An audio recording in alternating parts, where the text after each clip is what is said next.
Red pill news, red pill news, red pill news, red pill news. I see what is going on out there for you and me. I am going to preach to you tonight about taking the red pill, opening up your eyes to the deceit of the machine, the programming from the TV, gonna change your life forever. But you know what? The best thing to do is observe other people if you want to not make the same mistakes they make. That's what red pill news is all about. And there's there's justice in this freaking world, sometimes there is justice. Sometimes let Reverend Angley preach to you the justice of Whoopi Goldberg being obese. And this is funny, right? I don't fat shame people, because it's not overweight people are the only ones left that seems to that the PC world allows others to pick on. Now, when it comes to women, not so much. An obese woman, you're not allowed to pick on and make fun of out in the world of Hollywood and the world in front of cameras in the news. But men are still made fun of. Look at commercials. Look at what they throw at you about TV shows that here's the fat guy and there's always one fat guy. Most commercials don't have fat people unless there's a reason to put fat people in those commercials. If they're selling clothes for fat people, they put fat people in those commercials. Not even so much. I was watching this one commercial and this they have a shot of this woman, of her face, her head basically, and her shoulders, right? And it looks like she's trying to run, but kind of running. So it turns out she's this obese woman on top of a cliff, and she dives in to the water, right? And they're putting the emphasis, of course, that the commercial was geared towards what do they say, plus figure. They have all kinds of nice names for morbid obesity. She jumps off the cliff, ends up in the water. Whoosh! Huge tidal wave wipes out the village to the left of her. Whoosh! People are gone, floating away.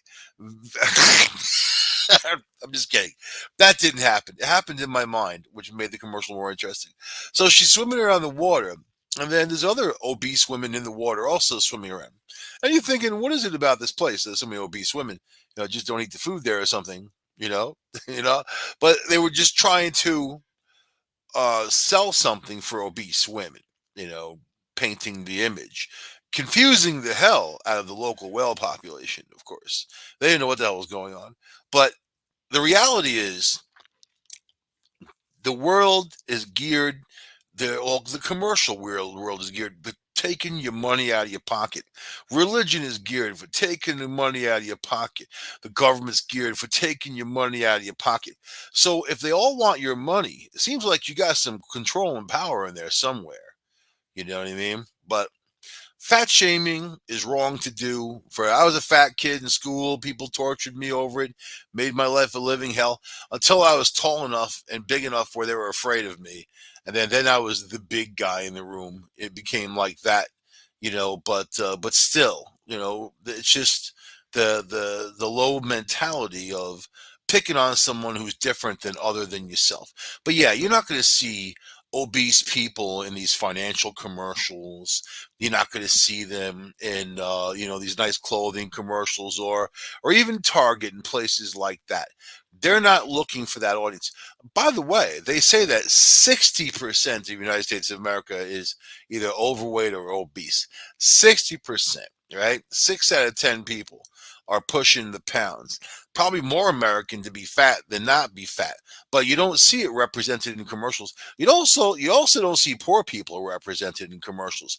They're always these family settings or people who are in high-end homes, really nice appliances, nice stuff. You know what? That's not really representative of the masses, but they're pushing an image, right? And they want people to define themselves by their possessions, their wealth, but not by what kind of people they are. So anyway, that brings me to the view. I have said always that the View, I won't say it. I won't say it. Barbara Corkin. You know what Barbara Corkin is? So, Corcoran, Corcoran. She's the one. She's like the older one who's on the Shark Tank, right? The blonde haired one. I don't know if you watch Shark Tank. I've seen it. You know, I've watched it for a few seasons, and just, it doesn't have anything for me. You know, it was interesting for a minute. Like, it's interesting when you don't have no channels. You know, like if you're forced to watch, you're forced to watch something like that. Then you only have a few things to choose from. It's the lowest common denominator. But all right, so she goes on the View, and now she had to apologize to morbidly obese Whoopi Goldberg. Shark Tank regular Barbara Corcoran bared her shark teeth during her Thursday visit to The View, and now viewers are accusing her of fat shaming co host Whoopi Goldberg. Whoopi Goldberg looks like she swallowed a Volkswagen. And I can say that because this woman, Whoopi Goldberg, relentlessly went after Oprah Winfrey for being overweight. Not just Oprah, but Oprah especially. She attacked her. She made her part of her comedy routines. She smashed her anytime she fat, fat, fat, fat, this, fat, that, whatever. Oprah, anybody who has a lifelong battle with fat knows the battle. If you don't, then you have no clue. You can't even talk. You don't even have an opinion. Unless you try to actually lose weight, then you gain back, lose it again, especially if you're an emotional eater. I'm an emotional eater. If I'm depressed, man, I'm going to go for my gelato, right? So I don't feel bad that Whoopi is tasting the cheeseburger finally because she's the one who actually tortured people when she was all thin and whatever, svelte. Now she's round. I, yeah, round. The real estate mogul, who was one from the Shark Tank, 72 years old, she is, made a cutting comment. Listen to the article. Listen to this is from page 6, but listen to the way it's worded as to how it pertains. Learn from these. I put these out there so you can learn. It's not just entertainment and a story. I put this out there so you can learn for the direction of people's comments and how they basically plant things in people's minds and how they're supposed to feel and control their emotions, right?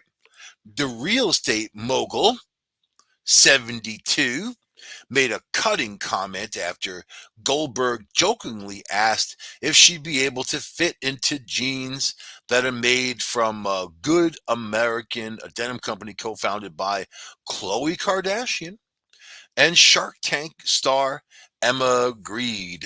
Emma Greed. That's a good name for a billionaire investor, right? She said, will they fit this COVID butt? Goldberg, 65, asked would co-host Sonny Hostin and I don't know who these people are, assuring that she'd be able to rock the body inclusive brand. Right? So it's okay for a fat person to make fun of themselves, just to let you know. It's okay for two fat friends who are good friends to make fun of each other, but it's not okay for other people to make fun of you who are have nothing to do with you, or not fat, and just want to kind of pick on your extra girth.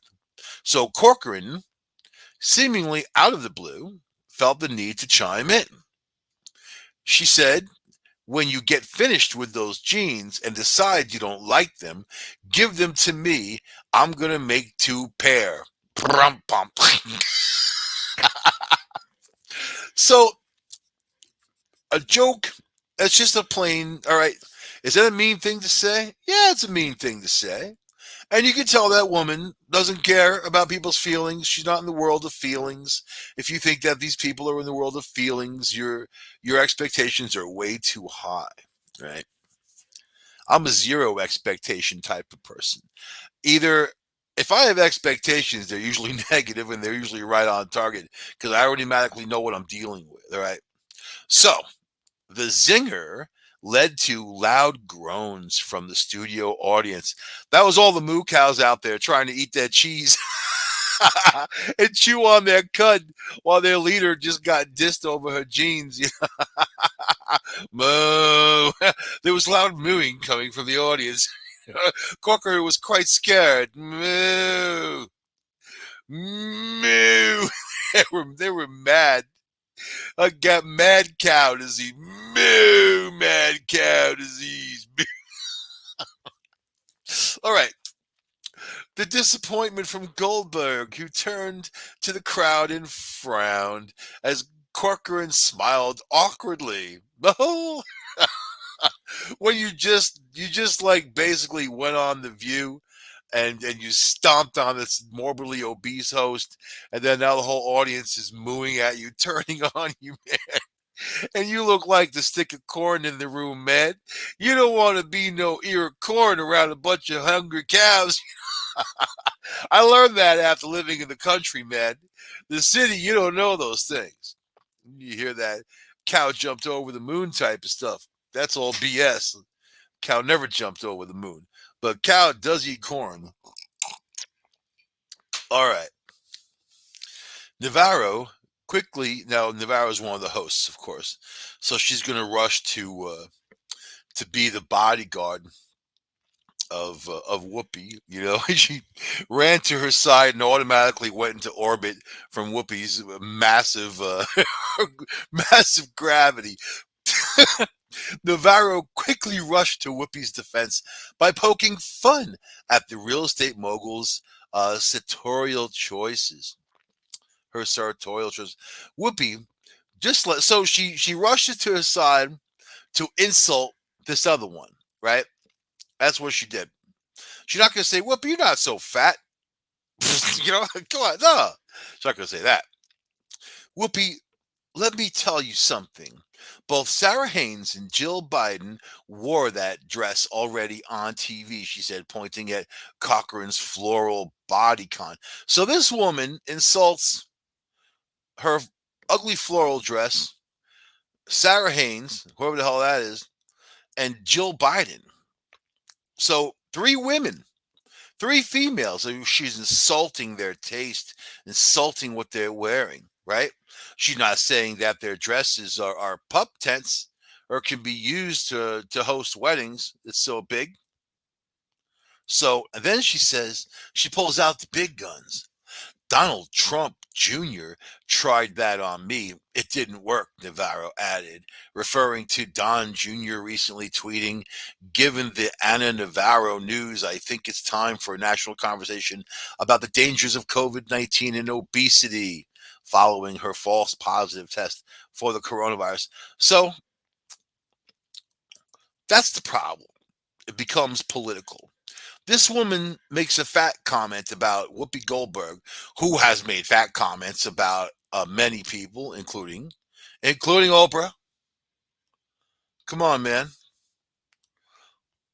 Oprah's fighting that fat. That's why she bought Weight Watchers or whatever. Most viewers seem to take offense to Cochran's joke while praising Navarro for having Goldberg's back, her fat back.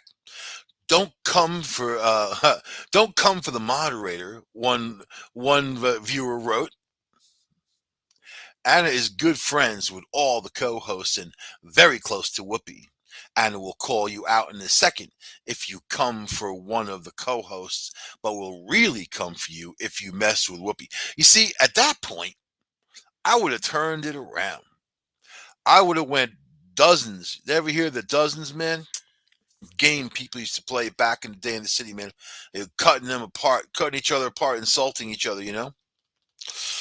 So then you start pulling out all the stops. I mean, if the moo cow audience is going to be moo cowing, may as well make them really moo cow. Despite the insulting nature of the joke, others believe Cochran meant no real harm. No, she's just an insensitive twit, right? And that's her normal life. I'm sure she insults people everywhere she goes. Oh, like Whoopi, you know what I mean? Others believe Cochran meant no real harm, but with one of her supporters, Anna is golden, but honestly, I just think Barbara was trying to be funny. Go easy on her, Whoopi. You fat broad. Cochran is a, Whoopi's a comedian that can take it. Doesn't sound like she can take it, unless it's a pound cake. Doesn't sound like she can take. Sounds like she's angry, and she used, it's her house, Whoopi's house, right? You're gonna go on the View. You have to deal with their crap, those people's crap, and they call people out on things they themselves are guilty for. There's another story, another that View host who's drooling over was it Oscar Isaac going full frontal, and she's ogling his body. She kept rewinding, and she's saying all these sexual comments. Oh man, try to be a dude on TV saying something like that. But you know what? That's the world that we're in, and you have to understand that's the world that we're in, and there's no justice in this world. And you know what? And it really comes down to Whoopi could have diffused it, and she could have came back. Whoopi's Whoopi Goldberg. She's a very funny person. She herself can insult people all day long. I've seen her do it. She could have came back at the Cocker, but she played the victim. She wanted to play the victim. That's what a lot of these guys do. Oh, I'm a victim. And then people are like, really, like, you insulted my fat Whoopi. How dare you? All right. So here's loser talk for you. Cochran later, Corcoran. Am I saying the name right? Who cares? Later apologized and addressed the negative feedback in a video shared. So she had to go out and make a video to answer why she called Whoopi a fat ass on national television. I just came back from the View and saw my old friend Whoopi as well. She has a phenomenal sense of humor, and I've known Whoopi for years, she explained. I made a joke on Whoopi's expense, which I now realize wasn't funny. Welcome to the comedy world. You're not funny. Now you're going to get hit in the head with a brick. She added, for anyone I may have offended unintentionally, I just want to say I'm really, really sorry. That's such BS. They're not sorry. Let me tell you about apologies. I never accept them, because if you do accept apology, you're giving the person the green light to do what the hell terrible thing they did over again. And nobody ever means it when they say they're sorry. They don't. They don't. They don't. So take that, you big fat Whoopi, and you little skinny twig Cochran, the old dried up twig, to both of them together. They should be supporting what happened to women. What happened to supporting the cause? What happened? Here's skinny versus fat and whatever going back and forth to each other. I'm surprised they didn't bring race into it, really, quite frankly. I'm surprised that they didn't do it. Cochran was probably scared crapless, thinking, oh man, now they're going to call me a racist. You know what I mean? Yep. That's the deal, y'all. Y'all, y'all fans of mine. Okay. This is something close to my heart.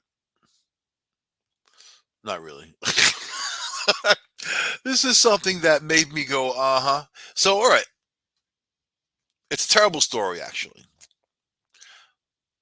Terrible, terrible, terrible. Even above the guy who threw himself off a 9-story building in New Jersey today and landed on top of someone's BMW and destroyed the car, and he lived. So now he failed at killing himself, and he's got to replace someone's nice BMW. All right. Woman accused of killing dad in New Jersey home was cut from will. So the bottom line is, if you're going to cut somebody out of your will, don't tell them. It's none of their business. In fact, tell them the opposite. You're getting everything, baby. Say the same thing to everybody. You're getting everything. Then you kick the bucket and they learned you gave all your money to Hooters or something. So a real estate agent charged with fatally stabbing her elderly father and his girlfriend in his multi-million-dollar Jersey Shore home has been cut out of the man's will. Sherry Lee Heffernan 55 years old, told her 87-year-old father, John Enders, that she wanted to be the broker of his six-bedroom, $1.9 million Surf City Bayfront home and got disgruntled when he refused. A friend of Enders and his girlfriend, uh, Francois Petoy, 75, also told the cops that Enders had amended his will within the past month, cutting out his daughter and his other estranged daughter in the process. The couple was found dead with multiple obvious stab wounds inside Ender's home Sunday after the cops were called there to conduct a welfare check. Surveillance camera footage caught a white RV RV, similar to the Winnebago that Heffernan owns, pulling up. You take a Winnebago to a murder. You know what I mean? You pull it up to her father's North 7th Street. Talk about inconspicuous. Don't you want to be inconspicuous? A big RV. May as well just paint on the side. I'm the killer. She then leaving about an hour later with his headlights off. Even more. You get to drive an RV to a murder and then leave the murder in an RV in the dark with the headlights off. Then people are going to notice that going up the street. They're going to say, look at that RV going up the street without its headlights on. You know, at the time of day, people get mad. They're like, how dare they? The camera caught someone an hour later hopping a backyard fence near Ender's home while holding an orange bag and wearing clothes too large for them. So orange, yeah, go ahead, get your neon orange bag. Notice people have. I'm saying this because everybody saw this. The cameras saw it. The people saw it. Investigators who were called to the couple's home by a relative of Pitoy's 4 days later found a gruesome scene inside the residence with blood found in several locations and discarded rubber glove. Sounds terrible. This dude raised this girl, right? She's the one who did it. You know, he raised her, gave her everything. She's in her mid 50s. She's supposed to be set up, right? A relative of Heffernan told cops she left Pennsylvania to visit her father last Tuesday or Wednesday during a midnight dash. Yeah, she hopped in her RV and took off with the lights on. Then she killed the guy and took off with the lights off. I can't believe she did this, the family member told the cops, saying he had been the only one who drove the RV in the past 2 weeks. So she's the only one driving the RV. I think you got it, man. Uh, I like when people say, I can't believe it. You know, like, I can't believe it. You always hear that, like crime scenes or, Jeffrey Dahmer's neighbor. You know what I mean? That woman, she was like, I can't believe it. He killed all those people in there and ate them. He never buy groceries. He just buy condiments. Lots of condiments and hot dog rolls. The relative said that they and Heffernan had blamed Petoy for Enders wanting to sell his home, claiming she had been after his money. State police later found what apparently to be dried blood on the Winnebago's carpet, and the affidavit shows Heffernan did not have an attorney listed in court records. She'll get one for free from the government. So if she did it, hey man, it could have been somebody else driving that RV, right? Could be somebody else planting blood in the RV. That's pretty easy to do. It's a mystery. But the moral of the story is they're after your money. Doesn't matter who. They after your money. You get married, they after your money. You got a daughter, they after your money. Get sons, not so much. It depends on what they got going on. Usually dudes have their own thing going on. But I'm seeing this more and more in this world of, the older people want to cut people out, and then all of a sudden they die, and that's the extent of your life. That's the extent of all the love you gave. That's the extent of all the holidays, of all the things, the coming and going, and everything of everybody, all the stuff. Boom, it's about money. It's about money. And let me tell you, I mean, I don't have any kids, but if I'm old and gray and I get to that point, I'm not going to be thinking like, who am I going to leave my money to? And I'm going to try to spend every dollar until I die. That's pretty much it. And then doing crazy stuff. Oh, get a ticket and fly into space, whatever I could do. I don't know. So I want to talk about. I want to talk about. What should we talk about first? I want to talk about bicyclists, man, cyclists, right? There's a phenomenon going on with cyclists, especially the ones with the little bicycle pants on and the helmets, and they're pumping on down the road. There's a psychological effect that happens on people in their cars where they automatically don't like them. And it's weird because they don't know who they are. The cyclists don't know who that person is, each other. You're just driving down the road, sharing the road, right? Maybe they don't want to share the road. I've been driving down the road and had cyclists driving right in front of me, like riding their bike, not even on the side of the road, like right in the middle of the lane. And they're not going the speed that the car can go. They're going at their own speed. They can go keep to the right, and New York State, all cyclists are supposed to keep to the right. It's the stuff like that that makes people like, hmm.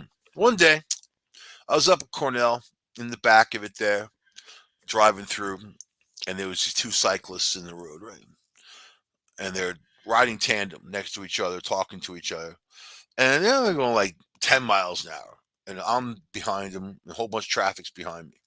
So these guys were just, they knew that cars were there. They didn't care, and that was kind of it just felt like some arrogant attitude to me. So as soon as I could, I passed them, which is my MO for everything. If something's going slow in front of me, I tend to pass it, no matter where or what. It's just kind of the thing. So I pass it, and this dude starts talking crap. Now, all I did was pass him. I didn't honk the horn. I didn't shout out profanities. I didn't do any of that. I could care less. You going slow? You're going at your pace. I'm going to go at my pace. My pace is not interfering. Your pace right now is interfering with me, but I'm going to get around you to resume what I was doing. That's the way I look at it with passing people. It's nothing against that person. There's lots of times you pass people on the highway and they're in a car and they speed up. So you have a hard time passing them, and that's just the mentality of humans sometimes. They don't like being passed. They should just be happy in their own nature, saying that I'm here going the speed. If I'm cruising down the road and sometimes I like to grab my camera and hit the highway, and whatever I see is what I get, and that type of thing. And I'm not in a hurry. What I'm doing is that I'm not trying to get somewhere. If someone's behind me and they want to go faster than me, I let them go. I'll pull over, let them pass. Who cares? Because I don't want them to interfere with what I'm doing. And I don't want what I'm doing to interfere with what they're doing. It's mutual respect, right? Bicyclers are different. And there are a lot of people who bold-faced hate cyclists. And because of that, a lot of them get killed because of it, or hurt or mangled because they get driven over by other people, right? So in this case, a 16-year-old. Now, a 16-year-old, kind of young to be driving, you'd say. In a lot of rural communities, they can. I still say it's too young to drive. 16-year-old driving a truck ran over multiple cyclists after he allegedly attempted to blow exhaust on them. All right. So you got these guys with these big pickup trucks, You ever see them? The big wheels, all high off the ground, and they've got like the big exhaust on there. I guess when they rev up their diesel, they can blast out this black smoke out of their exhaust. It's very low brow and not worthy of even your attention. Whenever I see these giant trucks, I automatically think small penis. It's kind of embedded in my brain. Yeah, you know what that means? Big wheels. You know what I mean? It's a compensation thing, isn't it? And they're usually little tiny guys too. You ever notice that? Like he's this huge giant truck, 3 times the size of your car, and then like it parks big, all that. Here comes this little tiny dude jump out. Look at that little guy. Just like somebody got to pour some water on it and get it grow. You know what I mean? But in this case, this happened in Texas. I'm going to read you two stories from Texas.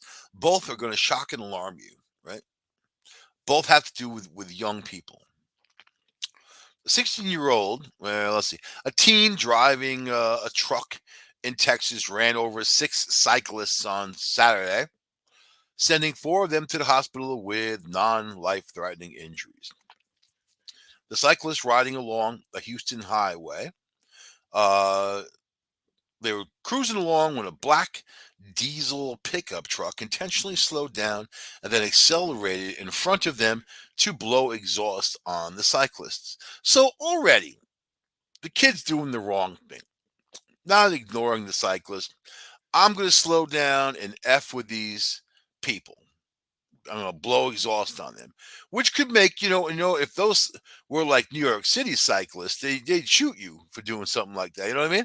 Like that kind of shenanigan doesn't go on in a lot of places. In Texas, this is perfectly normal. I've been there a couple times, a few times. All right, so I thought someone was dead, said cyclist Chase Farrell, and I know he talks like that, so I could do it. I heard a lot of crunching like Captain Crunch cereal. First thing in the morning, I heard brakes, tires screeching, and people screaming. Okay. So KTRK reported that two of the cyclists were treated at local hospitals in Waller County, and two others were airlifted to a Houston hospital to be treated for head injuries. So who's going to pay for that? You know, your average airlift is around $30,000 to $50,000 when they bring you into a hospital. Do you know that? And your insurance is supposed to pay for it. A lot of times it doesn't. And then you have to foot the bill.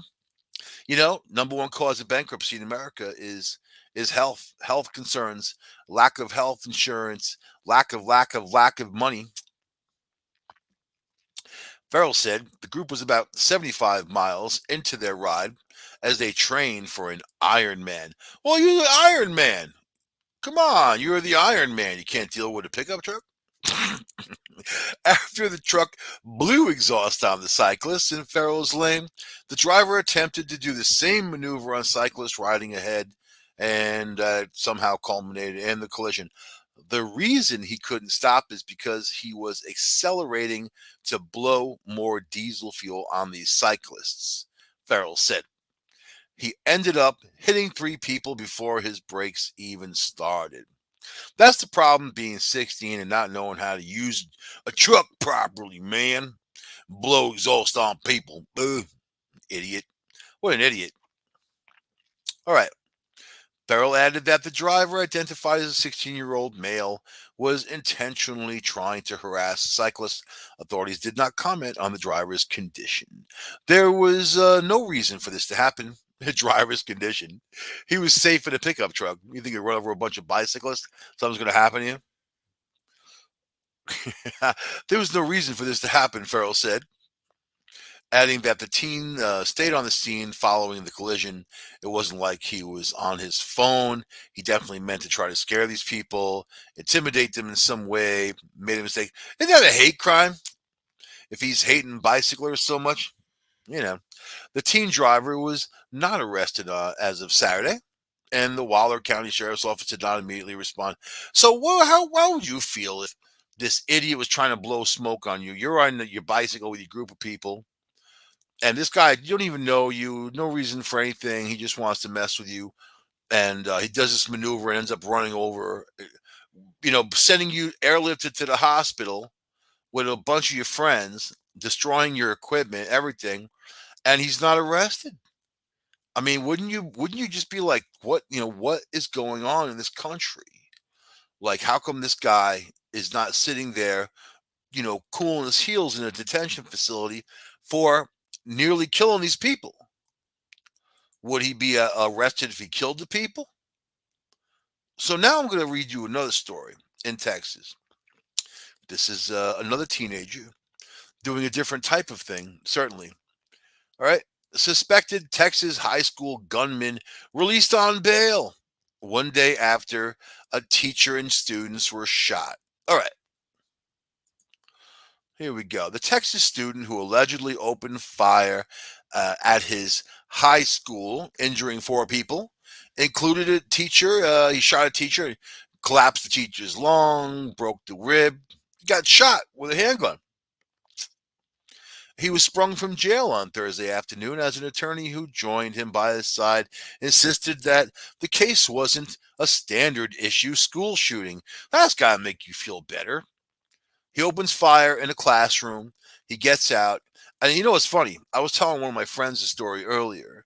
And he's like, well, I bet if he was black, he'd be in jail. I'm like, he is black. You know? You know what I mean? Like the guy is black.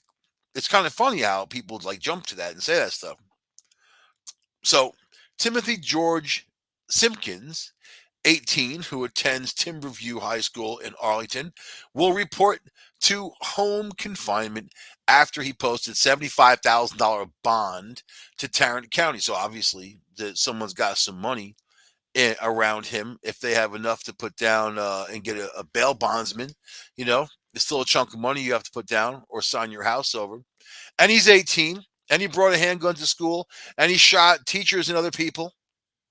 Simpkins, who was wearing a blue baseball cap and graphic TV shirt, didn't answer questions from reporters as he was escorted out of the jailhouse by two relatives in the back seat of a white Mercedes sedan. So, boom, they got the Dosh to get him out. Expensive car, right? Think about that. Think about instead of white privilege or black privilege, think about financial privilege and what it gets you. All right. Oh, as part of his release, he will also have to submit to drug and alcohol testing and wear a GPS. So, will that drug and alcohol testing and that GPS stop him from picking up a handgun and shooting other innocent people? Because as far as I'm concerned, this guy is a danger to the community and he belongs to be locked up where he can't hurt anybody, right? He brought a handgun into school and shot people. All right. Civil rights attorney Kim T. Cole, who spoke on behalf of the family, said so the family has a civil rights attorney. What the hell do you need a civil rights attorney for? This dude, a black kid who's 18, adult, brings a handgun to school and shoots people. What do you need civil rights for that? Ah, so it's becoming something different, isn't it? And it's not. She's the one who said it's not a standard issue school shooting. Okay, there are numerous school shootings that have occurred across the country, which are tragic. All school shootings are tragic, Cole said. However, in this situation, this was not someone who was just out to go and shoot a school and had made up their mind. You know, hey, I'm upset and I'm just going to shoot anyone. Right, right? This is what the civil rights attorney said. This was not the situation here. So I request the media correct their narrative with regard to what happened, and you'll all respect the family's privacy, right? Or that you should. Family spokesman has claimed that he acted out of self defense after being robbed and targeted by bullies. But he didn't shoot the bullies. He shot teachers. He shot other students. He just took the gun out and started shooting. It's not your standard school shooting, right? Wow. Look at what's happening in the world, man. Okay. Footage on social media allegedly shows Simpkin getting into an altercation during class with another student, which escalated to gunfire. The fight was broken up and the two students calmed down. But then Simpkins pulled out a firearm from his orange backpack and fired several shots that struck three people, according to an arrest warrant, right? Calvin Petit, a 25-year-old English teacher who jumped in to break up the fight, was shot in the back, severing broken rib and a collapsed lung.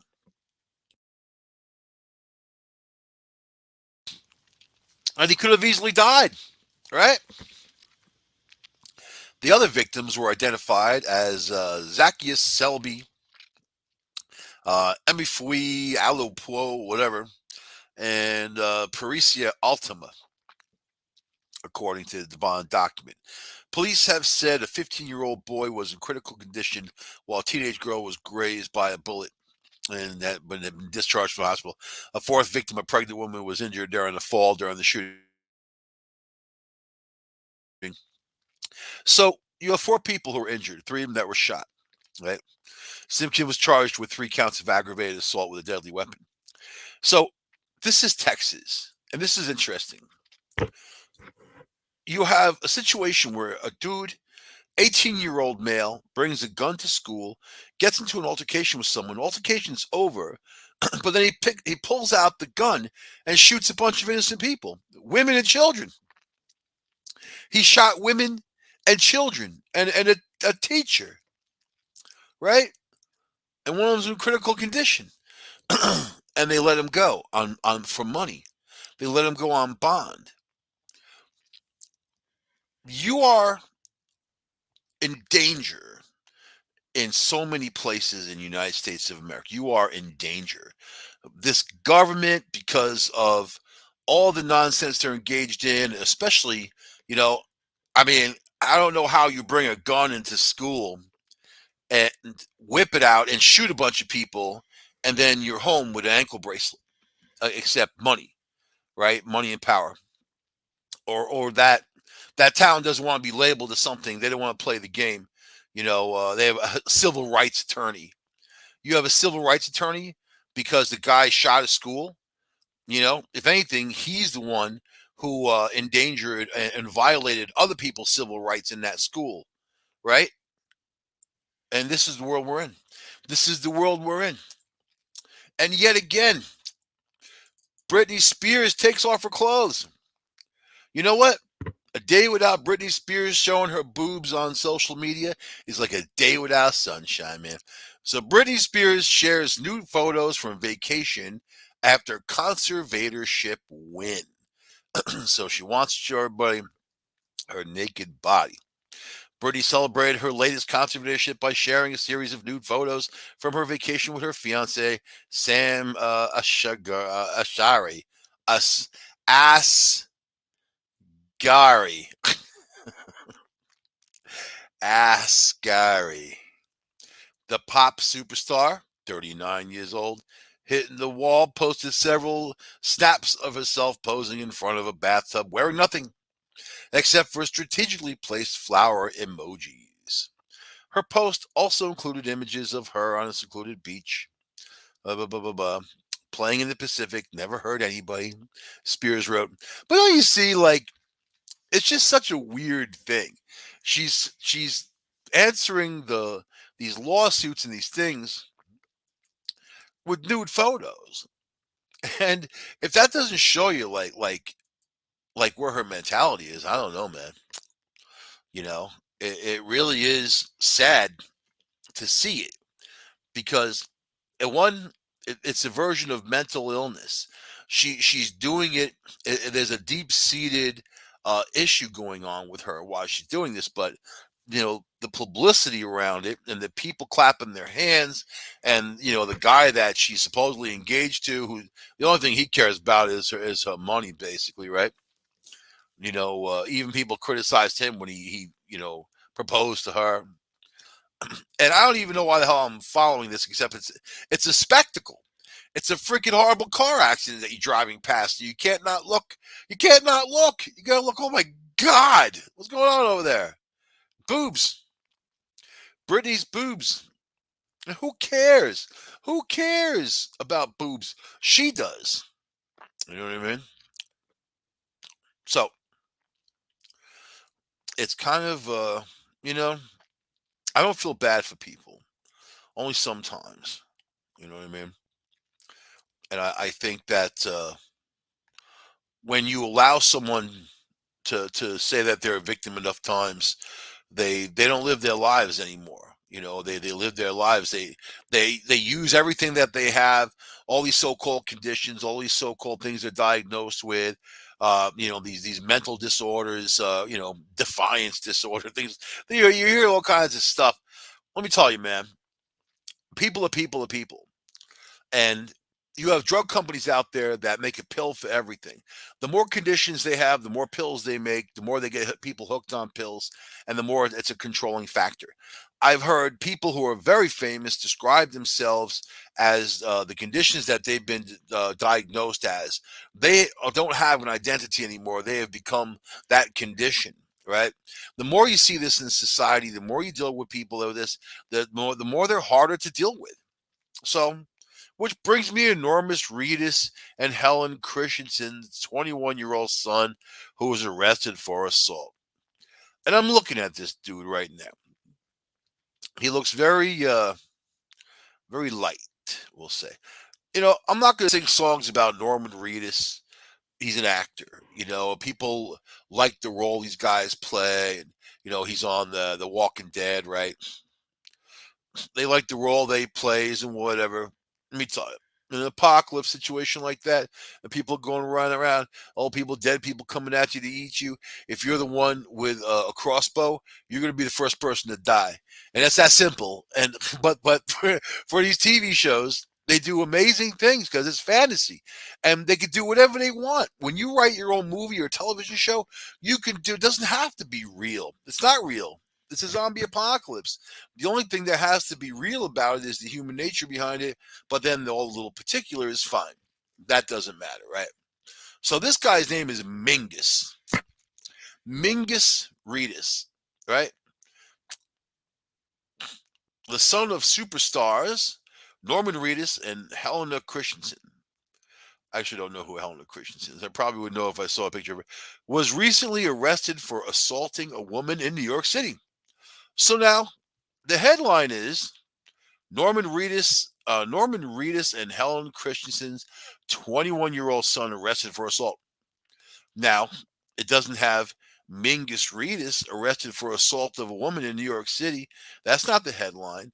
The headline names his famous parents, how old he is, and that he was arrested for a simple assault, right? But not assault on a woman. And of course, people are with all the stuff going on these days and women's rights and everything being interfered with, or I don't know, it's a mess out there.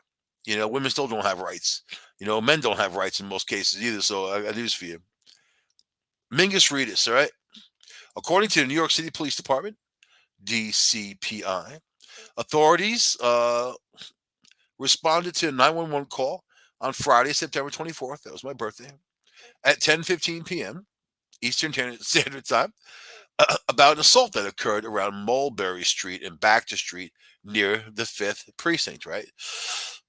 An unidentified 24-year-old woman told local law enforcement that she had a verbal confrontation with an unknown 21-year-old male, later revealed out to be Mingus, when he punched her in the face.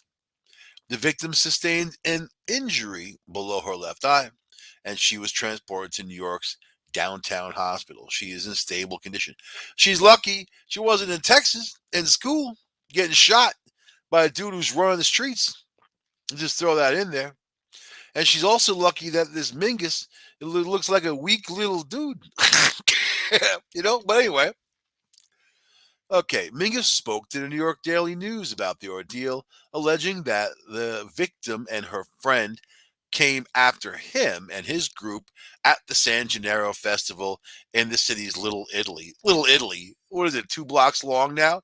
Look like Chinatown is taking over Little Italy completely. Little Italy, but all the vendors are Chinese. You know what I mean? All the vendors and their pizza tastes like egg rolls. How dare you? Celebrity kids who model. Here we go. According to the 21-year-old star, she threw his arm out. He threw his arm out to protect himself from the woman and accidentally hit her. So she's close enough to him, saying whatever she's saying. Why would she attack Mingus? And he's like, I'm going to put my hands up now to protect myself. And he bopped her in the face. That doesn't sound even remotely right. It was instinct, he explained about the incident. I was reacting to them swarming me. They were swarming me like zombies, and I was afraid for my safety and the safety of my group. His group. Who you got in there? I want to see Mingus's group, man. That's the other part of the story. He continued, "We didn't think anything of it, but these 5 girls followed us for 2 blocks, throwing food at us and yelling. We told them to leave us alone, but they kept following, threatening to hurt my girlfriend and her friend.